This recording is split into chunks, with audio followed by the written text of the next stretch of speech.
डुमरी विधानसभा नवाडी प्रखंड के लिए एक ऐतिहासिक दिन, एक यादगार लम्हा कि आज पहली बार इस पावन धरा में इस राज्य के सर्वोच्च रहनुमा झारखंड प्रदेश के प्रथम नागरिक महामहिम राज्यपाल महोदय का आगमन हुआ।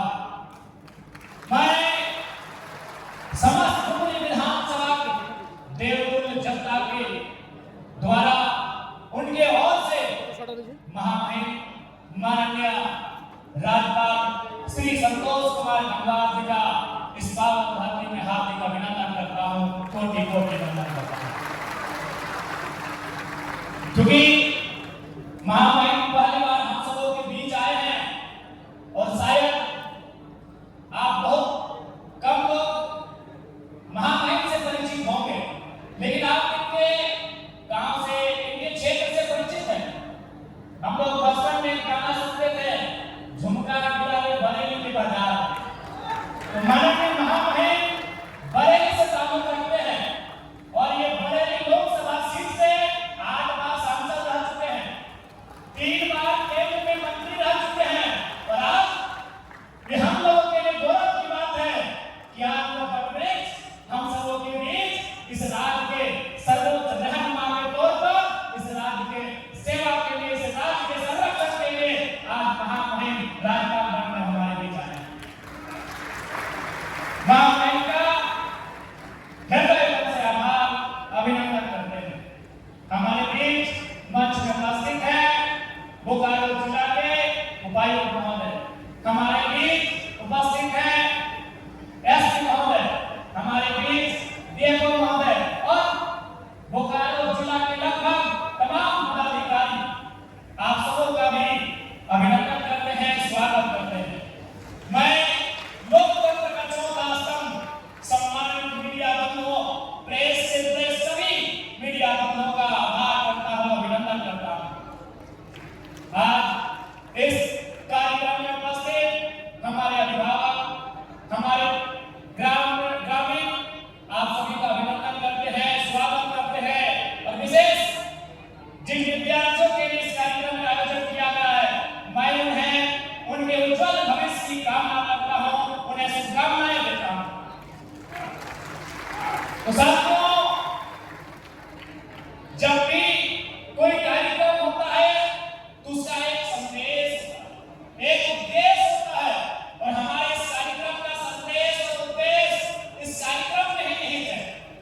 हम 3 चीजों को बड़ा योग्य मानते हैं, एक स्थान, एक तिथि और एक व्यक्ति। व्यक्ति के तौर पर हमारे बीच उपस्थित हैं महामहिम राज्यपाल महोदय, क्योंकि ये शैक्षणिक शिक्षा जगत के लिए कार्यक्रम है, ये बच्चों विद्यार्थियों का कार्यक्रम है। और महामहिम वो शख्स होते हैं जो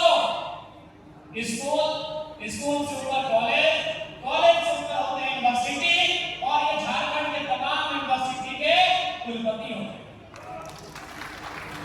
उसके बाद स्थान, यह स्थान है विनोद बिहारी महतो स्टेडियम।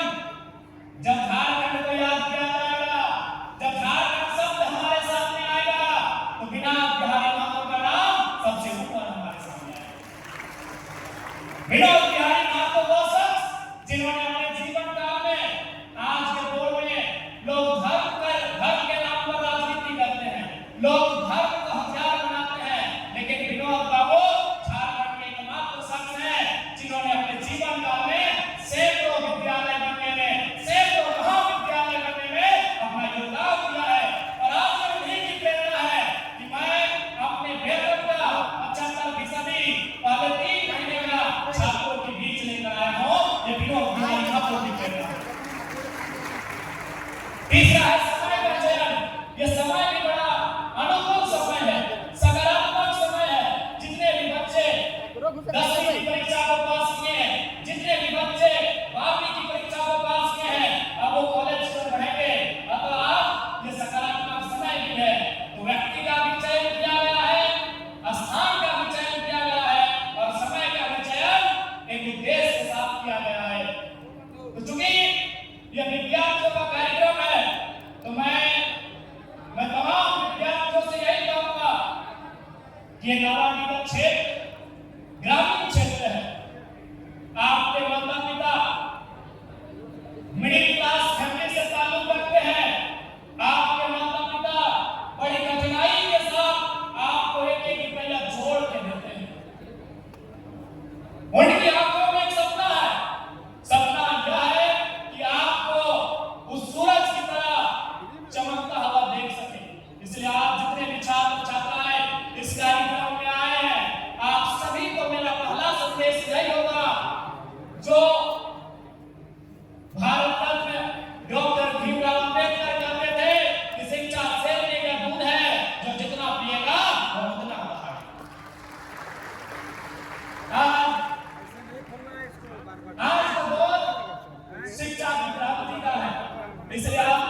प्यारे छात्र छात्राओं, चूंकि हम लोग गांव से आते हैं, हमारा संबंध अत्यंत निर्धन परिवार, मध्यम वर्ग परिवार से है।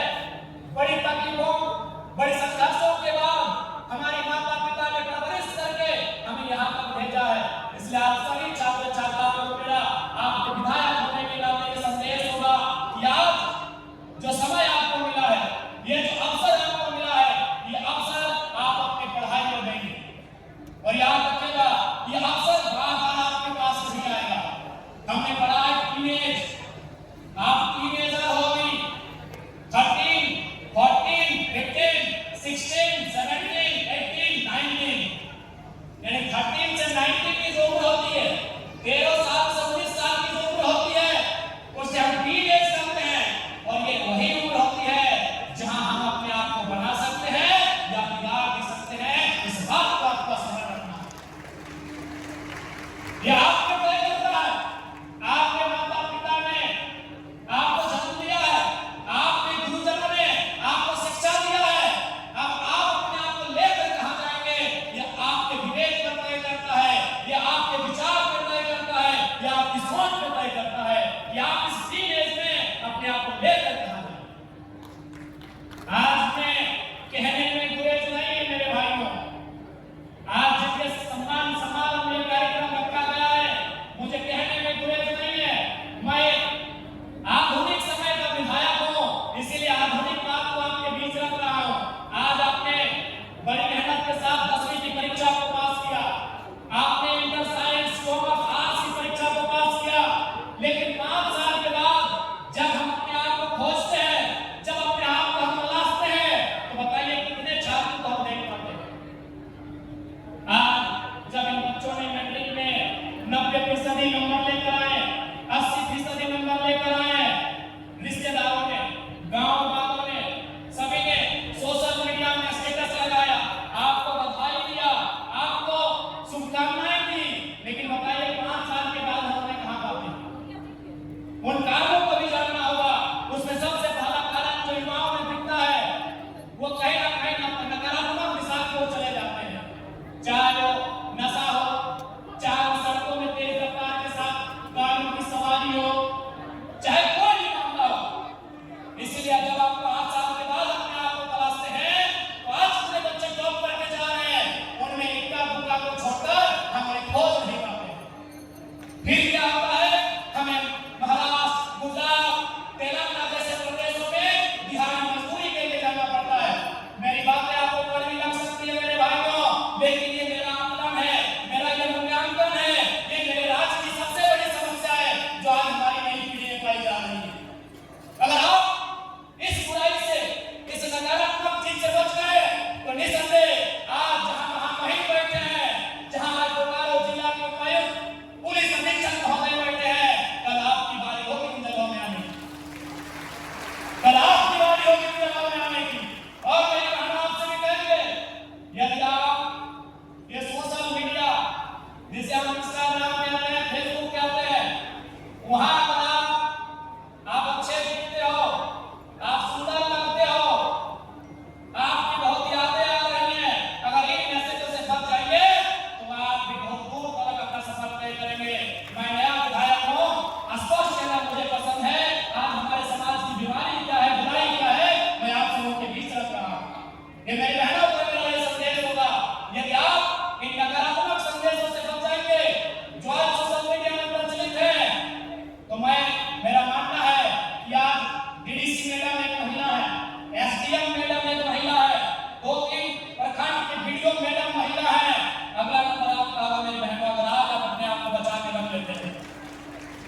यदि आज आप अपने आप को, अपने व्यक्तित्व को, अपने समय को बचा कर अगर सकारात्मक दिशा में लेके जाएंगे, तो आज हमारे बगल में डीडीसी मैडम है, एसडीएम मैडम है, वह स्थान आपका होगा मेरी बहनों, अगर आप अपने आप को वहां तक बचा के रखते हैं।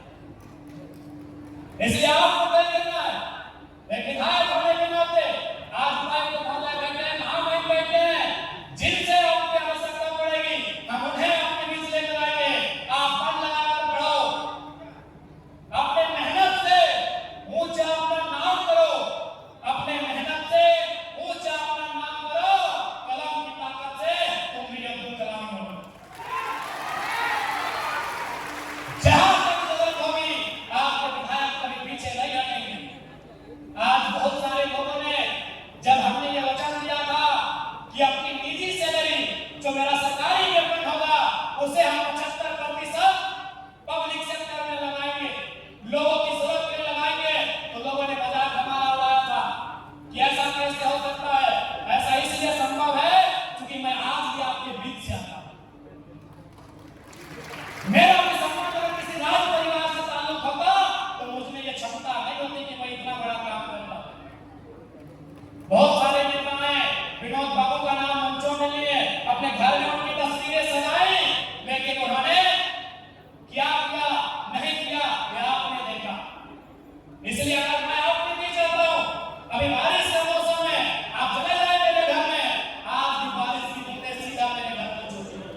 जिसने इंटर ऑफ साइंस करने के बाद बीएससी केमिस्ट्री ऑनर्स इसलिए छोड़ दिया था कि रजिस्ट्रेशन के लिए हमारे पास 1600 रुपए नहीं थे।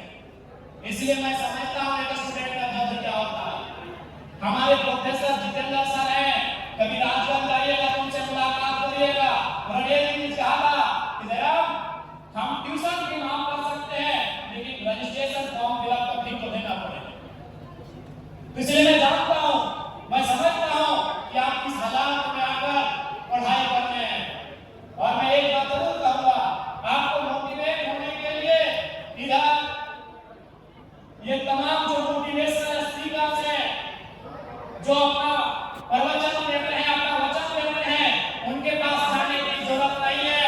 अगर फुर्सत मिले तो कभी अपने माँ और पिताजी से पहले उठकर उनके हथेली को छू कर देखिएगा, उनके पांव को छू कर देखिएगा। आज उनमें उम्र से ज्यादा का असर दिखेगा। कभी समय मिले तो अपनी माँ के आंखों में झांकिएगा, अपने माँ के चेहरे को झांकिएगा।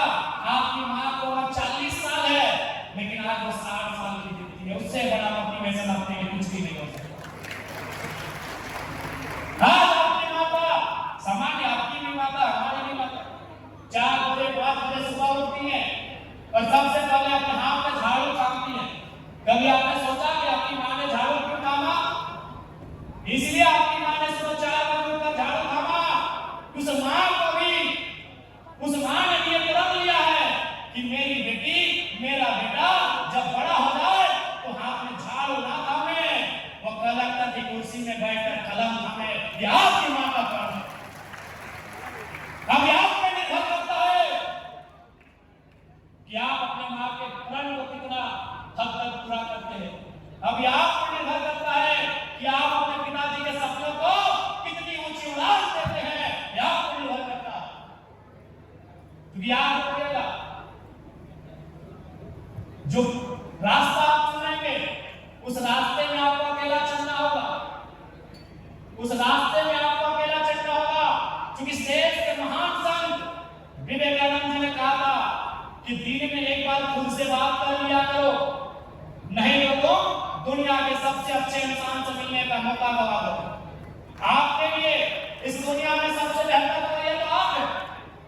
मान के चलिए आपके पिताजी के साथ आए और आपको ऐसा लगता है कि आपके पिताजी आपके हैं, तो आप भारी भूल कर रहे हैं। आपके पिताजी किसी के भाई भी लगते हैं, आपके पिताजी किसी के ससुर भी लगते हैं, आपके पिताजी किसी के मौसा भी लगते हैं, आपके पिताजी किसी के मामा भी लगते हैं।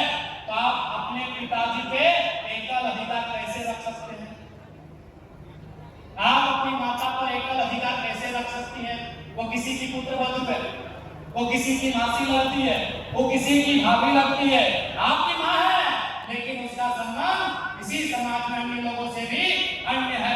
इसलिए इस बात को याद रखिएगा, आपके लिए 24 घंटा अगर कोई अवेलेबल है तो केवल आप अवेलेबल हो। अब आपको तय करना है कि किस दिशा में आपको जाना। क्योंकि इस कार्यक्रम में मिनट्स बना है, समय का अभाव है। इसलिए आप जानते हैं कि जब समय का अभाव होता है आपके विधायक की घड़ी मांगते हैं। तो इसलिए चूंकि तमाम मुहिम आए हैं, काफी सारे प्रोटोकॉल है, इसलिए मेरा संदेश यही होगा कि आप मेहनत से पढ़ें। और आज जो 40 बच्चे पास हो रहे हैं, मैं उनको भी कहूंगा कि आप अपने गांव में, आपको अपनी सफलता सेलिब्रेट करने का हक है।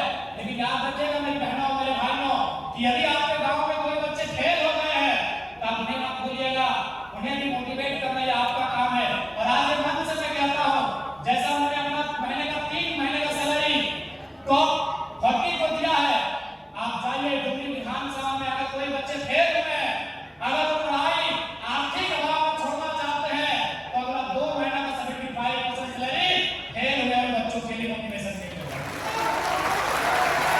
जाइए हवा को कहिए इस व्यवस्था में बागी विधायक आया है। आप निराश न हो, क्योंकि मैं आपके बीच आता हूं। समय का अभाव है, आपको यही कह के मैं अब अपना परिचय थोड़ा सा दे देता हूं। शायद मेरा परिचय आपको पॉजिटिव कर सके। मेरे पिताजी और मेरे दादाजी का डेथ एक ही साल में हुआ था, जब मेरी उम्र 1.5 साल थी। यानी मेरे पिताजी की मृत्यु और मेरे दादाजी की मृत्यु मृत्यु एक ही साल हुआ, उससे 1-1.5 साल पहले मेरे एक भाई का मृत्यु हुआ था, उससे 1-1.5 साल पहले मेरी एक बहन का मृत्यु हुआ था। और यकीन मानिए पूरे 20 साल मेरे परिवार में कोई पुरुष गार्जियन नहीं था। पूरा 20 साल मेरे परिवार में कोई पुरुष गार्जियन नहीं था। मेरी माँ ने हाथ को छोड़कर, क्योंकि हमारे समाज में एक महिला हाथ नहीं चला सकती है, मेरी माँ ने हाथ को छोड़कर सारा पुरुषों का काम किया, खेती बाड़ी से लेकर। इसलिए मैं आपसे स्पष्ट कहूंगा, अरे हमसे तो अच्छे माता पिता आपके हैं ना। हमारे तो पिताजी 1.5 साल की उम्र में हमारे